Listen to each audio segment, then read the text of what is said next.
এই ভিডিও প্লেলিস্টটা কম্বিনেটরিক্সের দুটো কায়দা নিয়ে।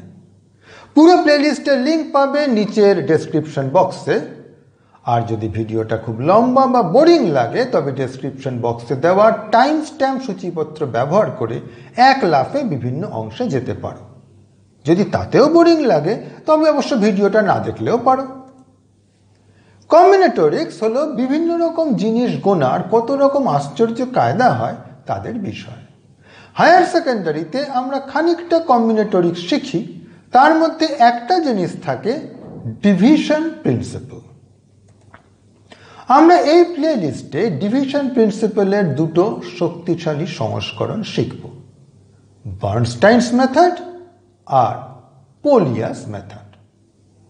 যেহেতু এরা দুজনেই এই ডিভিশন প্রিন্সিপলেরই দুটো জেনারেলাইজেশন, তাই আগে ডিভিশন প্রিন্সিপলটা কি ছিল সেটা একটু মনে করে নেওয়া যাক।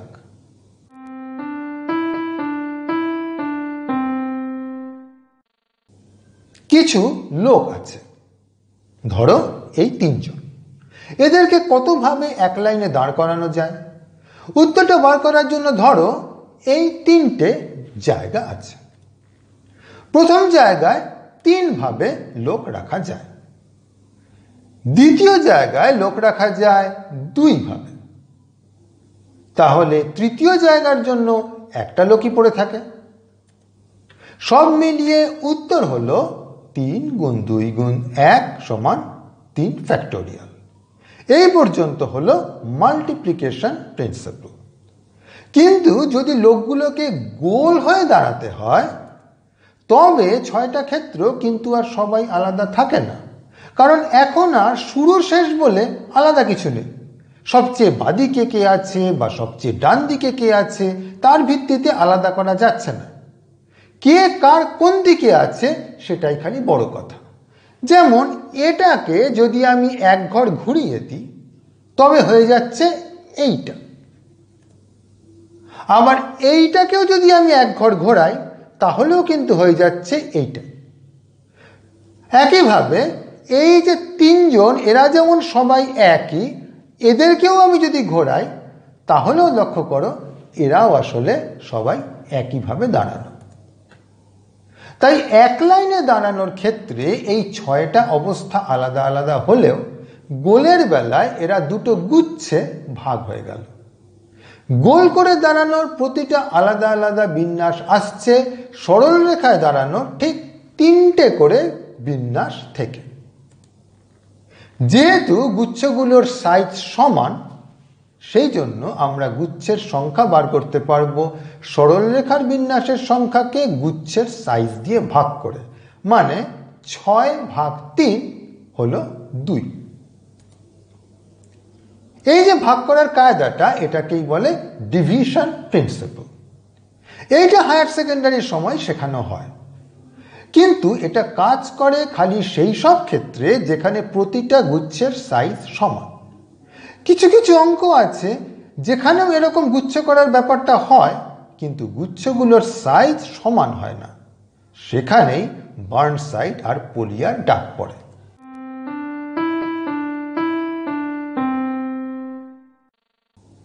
মনে করো আমাদের এরকম একটা জিনিস বানাতে হবে, একটা চৌকো ম্যাট, পুরো স্কোয়ার, 4 ভাগে ভাগ করা।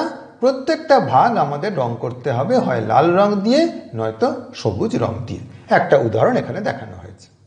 প্রশ্ন হলো এরকম কতগুলো ম্যাট সম্ভব? এখানেও প্রথমে মাল্টিপ্লিকেশন প্রিন্সিপল লাগবে। প্রথমে কোনো রং ছাড়া খালি 4টে ঘর নিয়ে শুরু করা যায়। প্রত্যেকটা ঘরই দুভাবে রং করা যায়। আমি এই ঘরটাকে যদি দুভাবে রং করি তবে ব্যাপারটা হবে এই রকম। একটা ঘর রং করা থেকেই পেলাম দুটো পথ। এই দুটো ক্ষেত্রের প্রত্যেকটার জন্য তার পাশের ঘরটা রং করা যায় দুভাবে, তবে হলো 2 দুগুণে 4। এই 4টার প্রতিটার ক্ষেত্রেই আবার এই ঘরটাকে রং করা যাবে ফের 2 ভাবে। এখনো পর্যন্ত আমরা 3টে ঘরে রং করেছি এবং তার জন্য মোট 8টা ক্ষেত্র পেয়েছি। এবার শেষ ঘরটা রং করার পালা, এবং তার জন্য প্রতি ক্ষেত্রে 2টো করে সম্ভাবনা। সুতরাং সব মিলিয়ে হলো 2 গুণ 2 গুণ 2 গুণ 2 সমান 16। এ যাবৎ আমরা খালি মাল্টিপ্লিকেশন প্রিন্সিপাল ব্যবহার করেছি, কিন্তু এখানেও সেই গোল করে দাঁড়ানোর মতন ব্যাপার। যেহেতু ম্যাটটা ঘোরানো যায়, তাই এই 16 জনই কিন্তু আলাদা ডিজাইন নয়। যেমন এইটাকে যদি তুমি 90 ডিগ্রি ঘোরাও, তবে দেখবে যে এটা আর এটা আসলে একই ডিজাইন। একইভাবে যদি তুমি এইটাকে উল্টো দিকে 90 ডিগ্রি ঘোরাও, তবে দেখবে এটা এবং এটা এবং এটা আসলে একই ডিজাইন। এই একই ডিজাইন আরেকটা ম্যাটেও আছে, দেখতে পাচ্ছ কি? এইটাতে এইটা একেবারে উল্টে আছে, তাই 180 ডিগ্রি ঘোরাতে হবে। কিন্তু যতই ঘোরাও, তুমি কিন্তু এইটা এবং এটাকে কোনোদিনই মেলাতে পারবে না, কারণ এটাতে লাল আছে 2টো আর এটাতে লাল আছে মোটে 1টা। আবার তুমি এইটাকে আর এটাকেও মেলাতে পারবে না, যদি ওদের মধ্যে লালের সংখ্যা সমান, কিন্তু এটার ক্ষেত্রে লালগুলো আছে কোনাকুনি ভাবে আর এটার ক্ষেত্রে লালগুলো আছে পাশাপাশি ভাবে। এইভাবে সবগুলো ঘুরিয়ে ঘুরিয়ে দেখা যাক।